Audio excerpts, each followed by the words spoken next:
Hey everybody, it's Jeff with the Nurture Nature Center for another Science at Home video, and today I am at the canal. I'm in Humor Park, and that behind me is the Josiah White II canal boat. Now this boat weighs 48 tons or 96,000 pounds.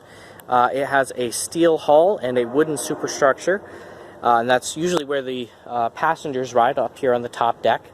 But despite weighing as much as it does, it's floating. It floats because it's buoyant, because it weighs less than the water it displaces. And I just want to prove to you for a moment that the boat is indeed floating. So watch where this pole is, which is part of the boat, relative to the dock, to the ground right here. I'm just going to give the boat a little push, and it begins to move. I'm moving 48 tons of iron and wood. So let's see if we can't learn a little bit more about buoyancy by doing a few experiments. So I'm back at home and I've set up a little experiment. What I have here is a tank of water, an aquarium, that I filled to the very brim with water. If I were to add any more water to this, it would begin to overflow. And it would pour into this styrofoam container that I've put the aquarium in. And I cut a hole into the bottom of the styrofoam container, and underneath that hole I've set a bucket which is sitting on a scale.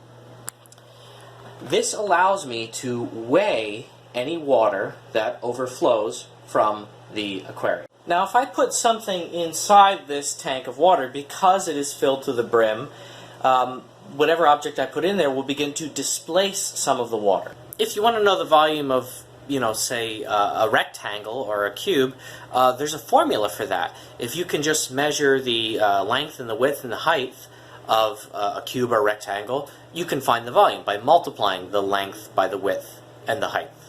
But what if you want to find the volume of a complex object, something like the shape of a human body? There's no formula for that.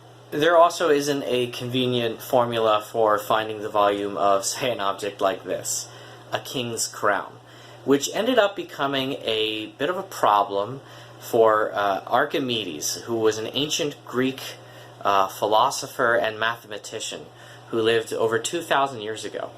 So Archimedes, who had a reputation for being able to solve difficult problems, was presented a new problem by King Hiram of Syracuse.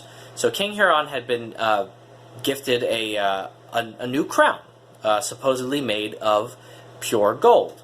But he suspected that the goldsmith had stolen some of the gold and mixed in some other kind of metal, which would have made the crown less valuable.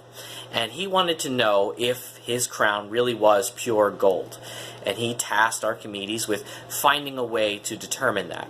Now Archimedes knew what the density of gold should be, and he could weigh the crown, but in order to determine the density, he needed to know the volume of the crown. Archimedes pondered over this and pondered over this problem, and one night he was taking a bath, and when he sat down in the bath, it overflowed. The water spilled out the sides of the tub, and Archimedes had a eureka moment. Literally, the story goes that at this moment he shouted, "Eureka! Eureka!" and he jumped out of the bathtub and ran naked through the streets because he realized that he could find the volume of an object by weighing the amount of water that that object displaces when placed in water.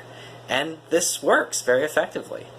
Archimedes also realized that the reason why some objects float, the reason why they are buoyant in water, is because they weigh as much as the water that they displace. So let's see if we can test out Archimedes' principle. Let's see if we can see it in action.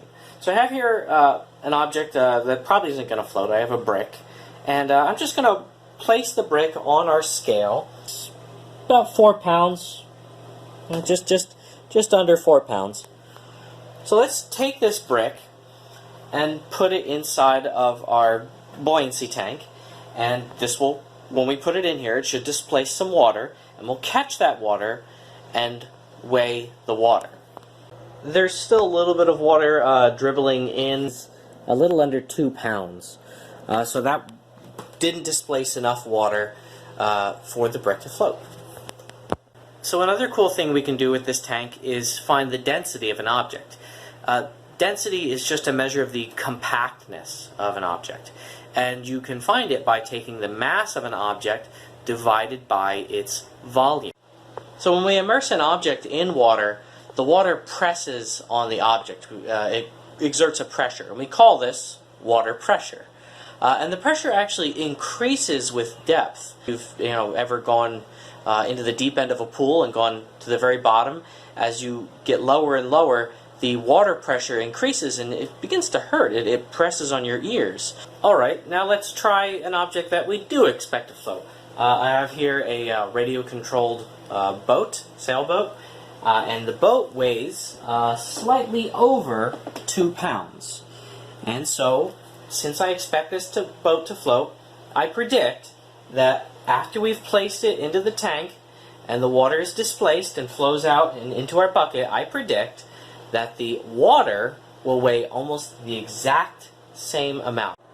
Alright, I've waited a few minutes and we've got just about all the water has dripped out into our bucket.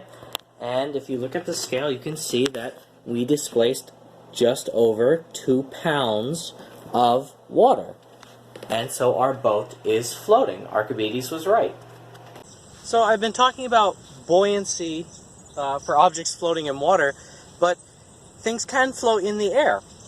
We know this because you've probably seen hot air balloons and you've seen helium-filled balloons. And the principle is the same. In order for something to float in the air, it just has to be less dense than the volume of air that it is displacing.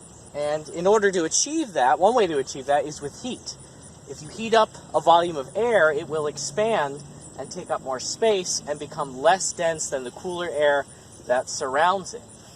And that's what's happening inside of this tube. This is a solar-powered hot air balloon.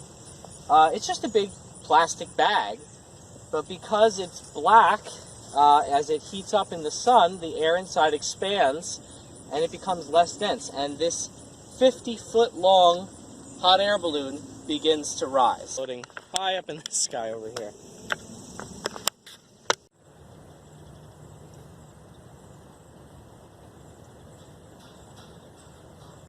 So a fun at-home activity that you can do to explore the properties of buoyancy would be to make a Cartesian diver. And in order to do this, you're going to need a few things. You're going to need a clear plastic water bottle with a cap that you're going to fill with water, and you're going to need a pen cap. And you're going to want to make the pen cap bottom heavy somehow. You could attach clay to it, you could attach a little bit of metal, maybe a nut. I used tape to make mine bottom heavy though. That way it sits in the water like this. And you're going to want to put it in the water, in your water bottle, in such a way that you have an air bubble trapped inside the pen cap. But you want to have just enough air inside that pen cap so that it just barely floats in the water bottle. So I've trapped a small bubble inside my pen cap, and you can see it's only just barely floating. And now all I need to do is put the cap on the bottle, and we have finished making a Cartesian diver. So how does it work? Well, what you do is you hold the bottle and you squeeze it to make the Cartesian diver sink. Watch this. I'm going to squeeze the bottle, and the pen cap sinks. But now watch what happens when I stop squeezing the bottle. It comes back up again. So there's just enough air inside of this pen cap to make it buoyant. But if I squeeze the bottle, the increased water pressure makes the bubble contract. It gets a little bit smaller, and then there isn't enough buoyancy for the cap to float, so it sinks. But as soon as I let go of that water pressure, the bubble expands again, and it becomes buoyant once more. This, by the way, is the way a swim bladder works. This is the way fish maintain their buoyancy within water. And if you get really good at this, you can actually squeeze it just right so that it's not sinking or floating. If you squeeze it just right, you can achieve neutral buoyancy, where it's just sort of sitting there in the water. That's really hard to do. If you make this, see if you can make it neutrally buoyant as well. Thanks for watching the video. Join me next time.